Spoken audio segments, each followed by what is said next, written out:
man. Oh, thank you for making me look like a complete idiot for giving you C's and B's on the report card. Now I had to change your grades. I tried to be optimistic, but optimistic my ass. I'm changing your grades immediately to F, F, F, F, F, F, F, F, F, F.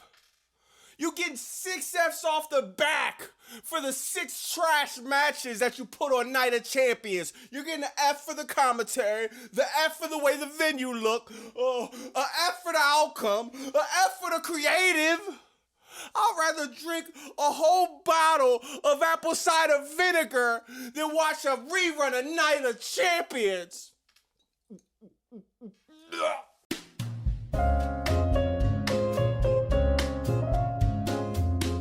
My apologies, y'all, but man, this is driving me insane. Y'all see me, dog? I be trying to be optimistic about this crap. This show was an absolute disaster, and the best part of the show was John Cena walking up the ramp because it indicated the night of agony is over. Night of Champions, this is a night of disappointments.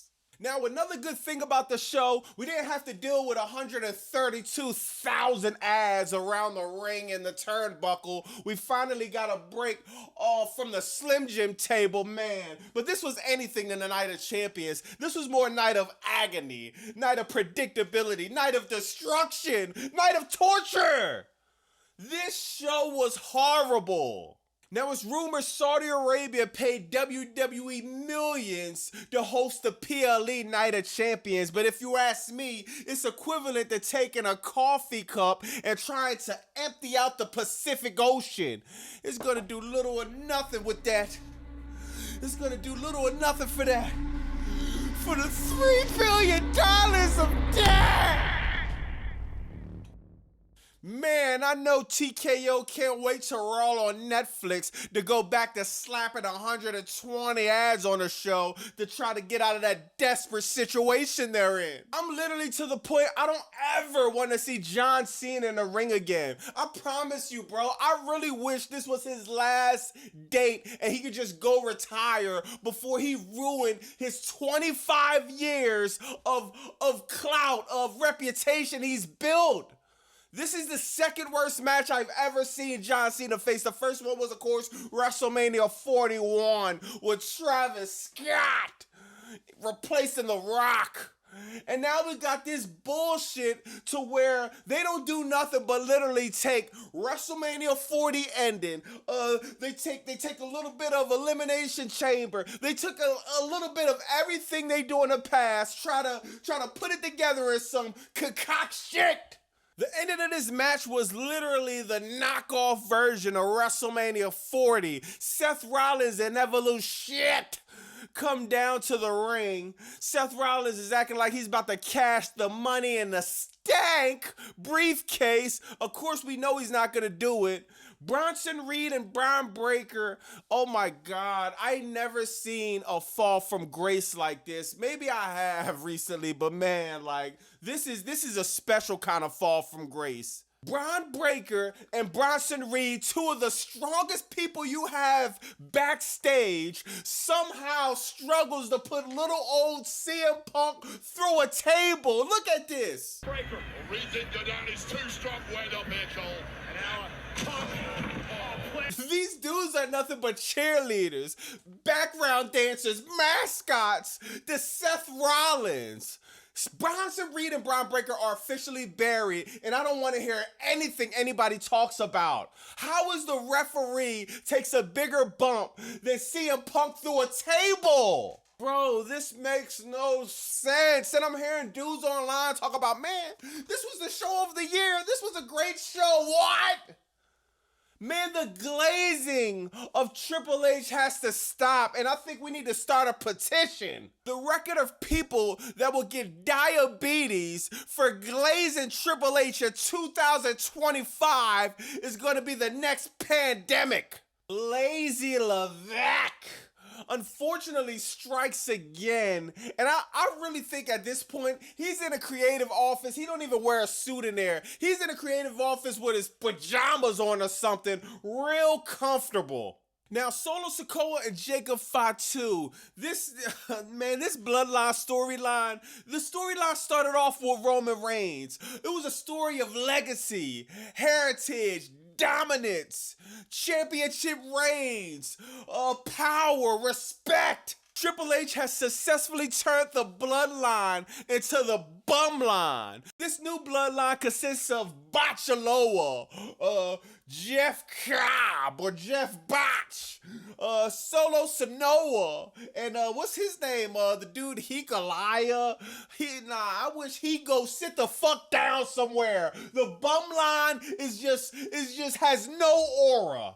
But hey, it's not all negative. Look at the bright side. At least they got the tribal chief Donald Trump at the head of the table. And man, maybe we'll see an appearance from him on Raw on Netflix this Monday. Now watching this Carrie Cross and Sami Zayn, it got me thinking of when I got my PlayStation controller and it's low on battery and I'm trying to turn it on. Yeah, it's a major disconnect. I've been a big component, I've been a big supporter of Carrie Cross getting the opportunity, and I honestly felt like, man, he just got thrown to the wolves with this situation. He had to accept it. It's the PLE.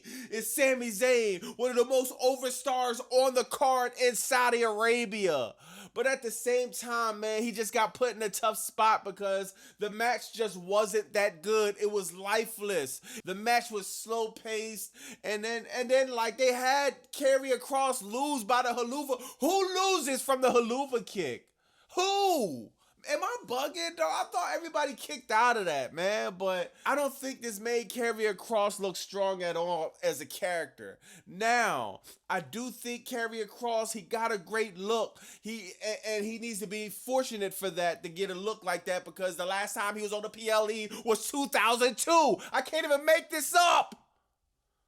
But you can't just throw somebody into the fire like that, bro. You have to build his character. How is he going to build character and in-ring reps backstage doing segments that leads to nowhere? I still think Carrie Cross has a lot of potential. He didn't get a fair shake completely with this, but at the same time, we can't really complain. He got the spotlight to get on Night of Champions, and if they do release him, this will help with his momentum in the indies.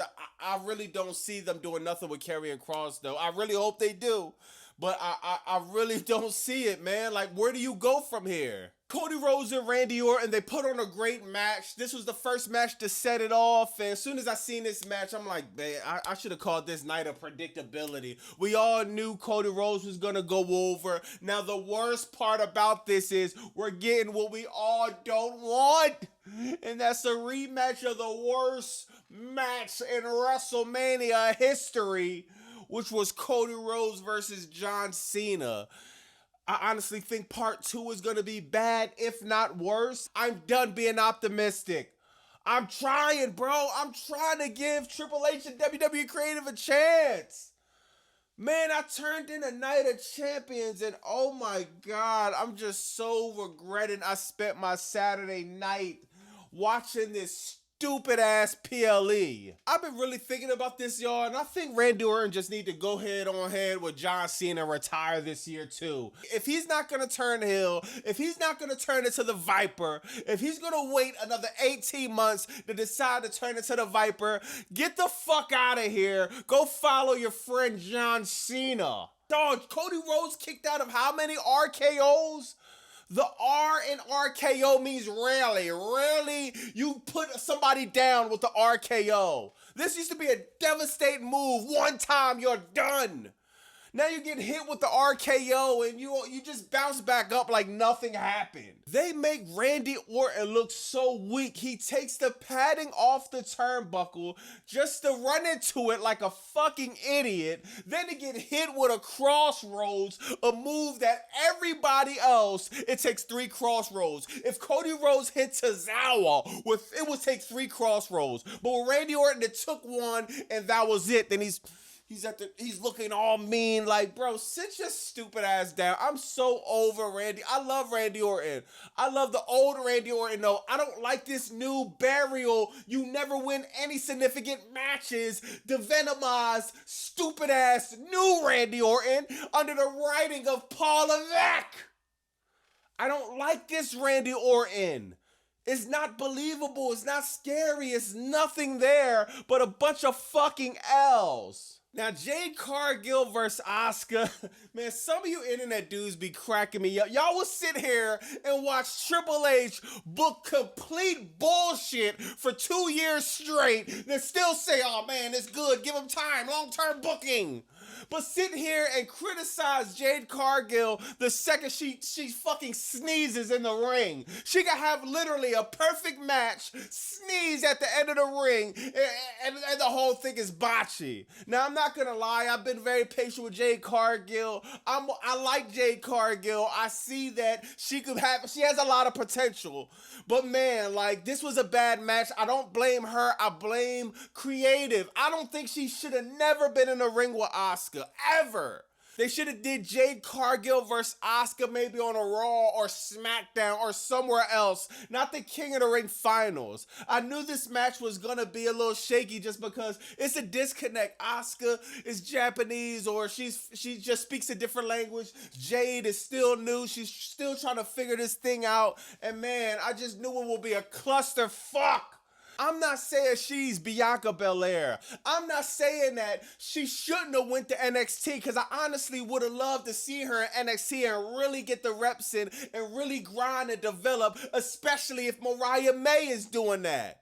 But man, just to sit up here and act like she's the worst fucking women's wrestling ever is a load of crap. Speaking of the women's, Rhea Ripley and Raquel Rodriguez had the best match of the night, and that just goes to show you how Night of Champions went when Rhea Ripley and Raquel Rodriguez, a match with no titles, no stakes, just a straight street fight, has the match of the night. Or you could maybe argue Orton and Cody had the match of the night, but either way, I go with Raquel and Rhea though. This was probably the best performance I've seen from Raquel Rodriguez. We got two women, just powerhouses going at it. Straight street fight, no rules, man.